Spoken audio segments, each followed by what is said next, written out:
We are all the center of our own solar systems.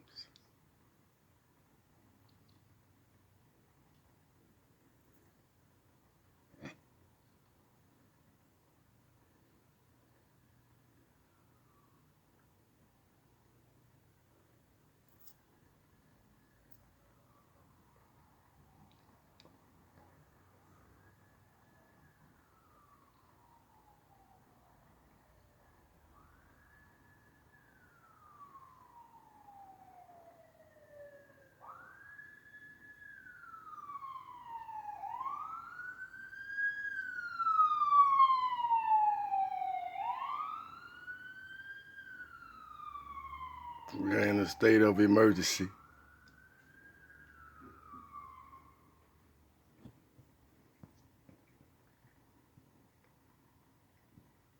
Electromagnetic beings.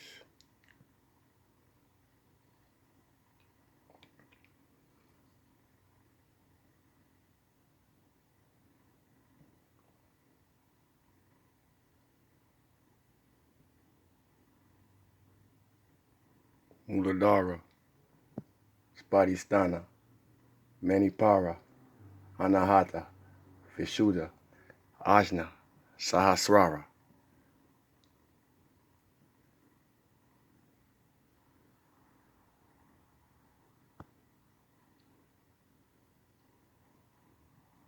Wholeness, wholeness, wholeness.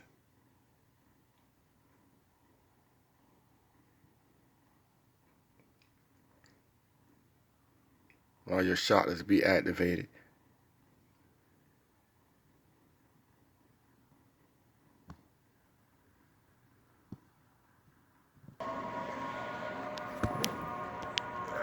Peace and blessings, love and light.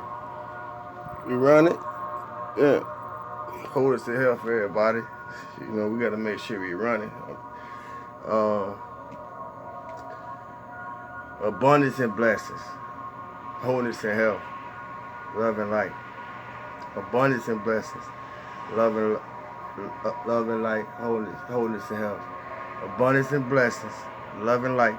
Wholeness and health. I guess Mercury all mess with me, man. My communication. But anyway, we still gonna keep it going. I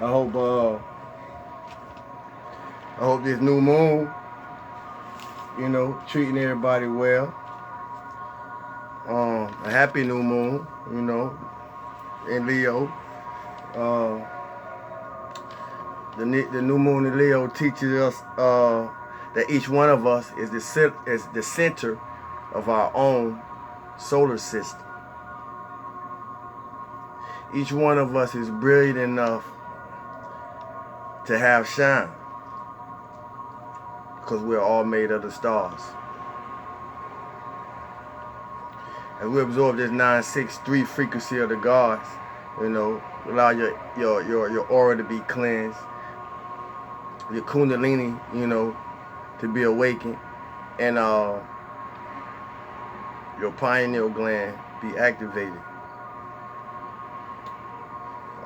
These some things I had wrote down, you know, in the wee hours of the morning. It's like I've been being awakened like every 2 hours. So, you know, you know, I gotta get rest when I can, not when I want to. Leo teaches us it's too late for a leader. We must lead ourselves. There's no time like the present to believe in our power and to use our energy in ways that move us in directions we need. And be mindful that paying attention to small things are a part of the critical thinking process, because the micro is held within the micro. The macro is held in the micro. By looking at the details in our life, we find more solutions. I trust that resources we need will appear when the time is correct. There's no shortage of bright ideas, informative conversations, or important messages when we need them. Pay attention to intention. Pay attention. There is no guide as powerful as intuition. So in this moment, as in every moment, I pay it the respect it deserves. I am that I am. And that leads us to today's message. So, we're going to go to the 80K loop, Law of Life. For those who want to invest in one, it's best if you did, when I suggest the book, because then you can get a fuller understanding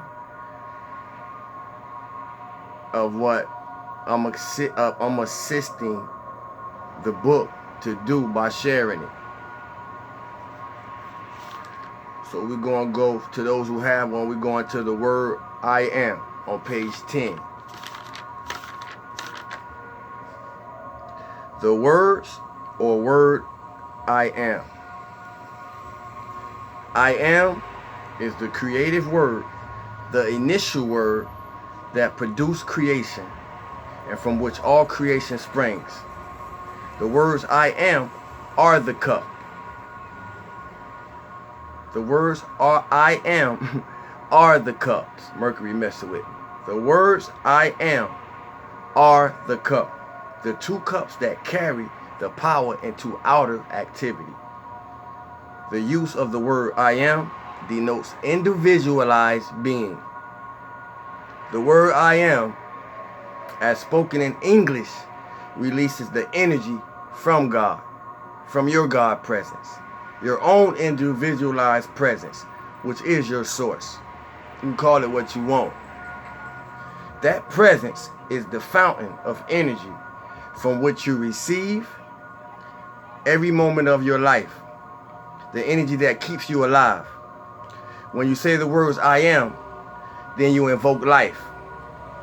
To think or speak those words draw life into manifestation.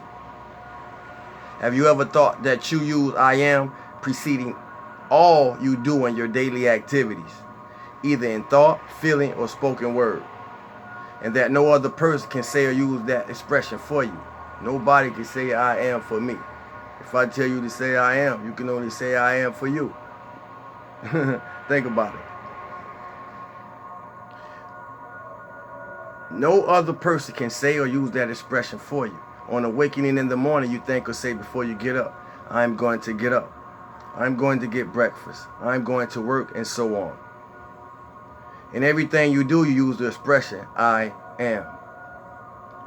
When used, it draws forth and releases more and added energy into your world to perform the act you desire, or depending on what you put behind it, it takes from your energy.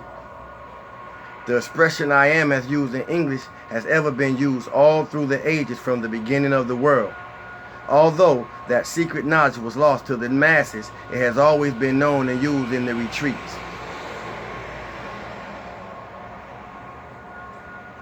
Yeshua said death and life are in the power of the tongue, meaning the use of the word I am. And if you will notice, he preceded his important statements with the word I am. Most people are familiar with these statements. I am the light of the world. I am the light that lighteth every man. I am the resurrection and the life. I am the ascension and the light. I am that I am. Also the light of the body is the eye. We've been here before.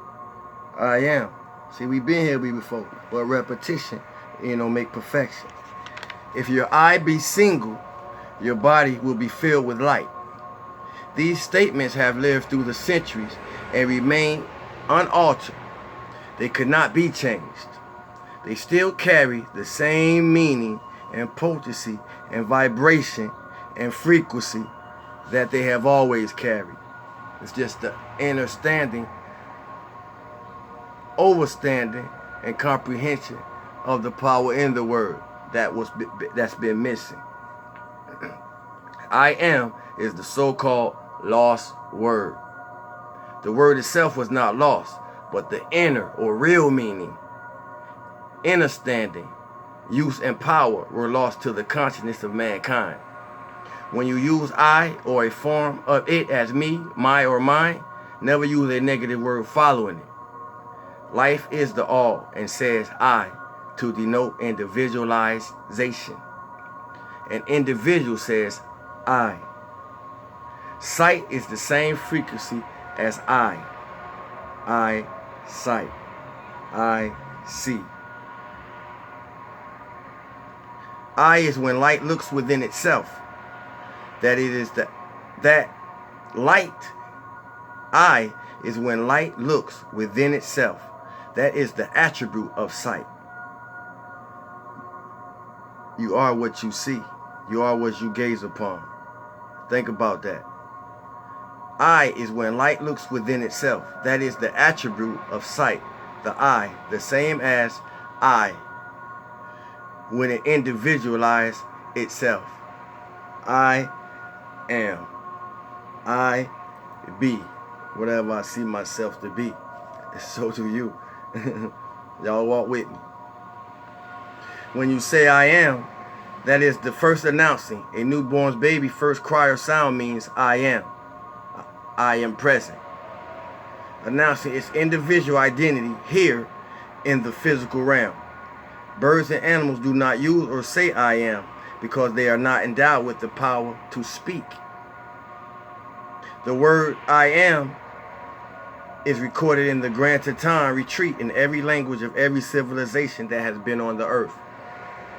The sound I am is the same tone as used in the first golden age. So, from the A.D. Luke, Law of Life, we're going to go to the Metaphysical Bible Dictionary. If you have one, it's on page 291, and we're going to go to the term I am.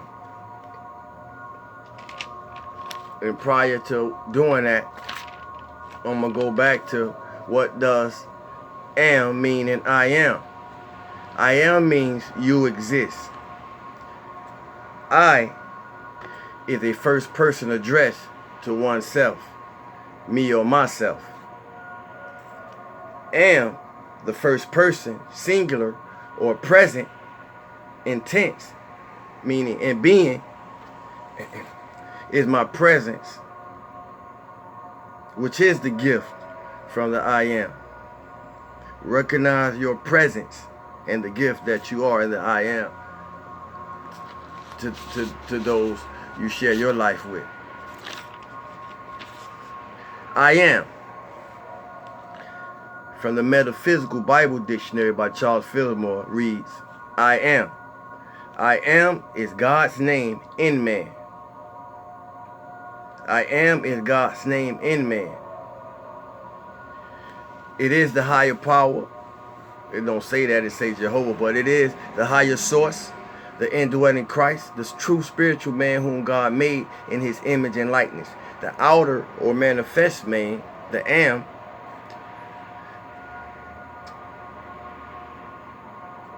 is the offspring of the I am or inner spiritual man. By use of the I am, we link ourselves with the outer seemings, the outer conditions of life, or we make conscious union with the Father, with the Spirit, with the source, with abiding life, wisdom, love, peace, substance, strength, power, truth, the kingdom of the heavens within us. The I am always assures us that the preponderance of power is with the spiritual. Fear throws dust in our eyes and hides the mighty spiritual forces that are always with us. Blessed are those who deny ignorance and fear and affirm the presence and power of the I am. They behold the mountain of exaltation, full of horses and powerful forces, the chakras and chariots of fire, the life energies within them, round about Elisha, the spiritual I am. The I am can also be explained as the metaphysical name of the spiritual self, or the higher self, as distinguished from the sensate self, or fleshly self. One is governed by God, the other by the flesh. Christ is the scriptural name for the spiritual I am. Jesus, or Yahshua, called it the Father. It is the Father of the personal will, and a conscious unity between the two must finally be made to preserve the oneness of creation, wholeness. That is what is meant by the phrase, he that doeth the will of my Father, or source, or higher self, or the universal collective, doeth the will of my Father. We must do the very will of God in our will. We must do the very will of God in our will. We must do the very will of God in our will. Y'all catch that? Which is virtually to surrender our wholeness to the God within us, the God we are. Spiritual character is the rock foundation of being. Build yourself into God. That's why we're here, to build ourselves into God. We are the gods we've been looking for. You are what you've been looking for. Build yourself into God and you will find yourself in heaven right here on earth. Let go of the little self and take hold of the big self. Not my will be done. Not my will, but thine be done. The I am of each individual is the will in its highest aspect. The will may be said to be the man because it is direct. It is the will may be said to be the man because it is the directive power of that decides the character formation. The will may be said to be the man because it is the directive power that decides the character formation. The will may be said to be the man because it is the directive power that decides the character formation, which makes what we call individuality. And with that, peace and blessings, love and light, wholeness and health. It's a good day, it's a beautiful day, and it's an abundant day. And y'all enjoy.